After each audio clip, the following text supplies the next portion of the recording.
ingekuwaje mto wako ungeweza kuzungumza? Kila usiku anaulaza moyo wake juu yangu, sio kichwa chake. Ninabeba uzito wa kimya chake, minong'ono isiyosikika na yeyote.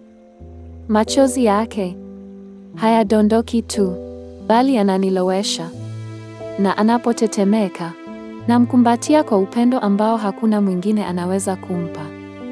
Nimesikia sauti alizorekodi lakini hakutuma, majina anayoyaita usingizini. Ahadi anazozirudia kama sala, akiamini siku moja zitakuwa za kweli. Anasema amemsahau, lakini bado hunikumbatia kana kwamba atarudi. Anatabasamu mchana, lakini usiku huvuja ndani yangu. Bila maneno, kwa maumivu, akiwa wazi kabisa. Kama ningekuwa na sauti, ningemwambia wewe ni zaidi ya kilichokuvunja.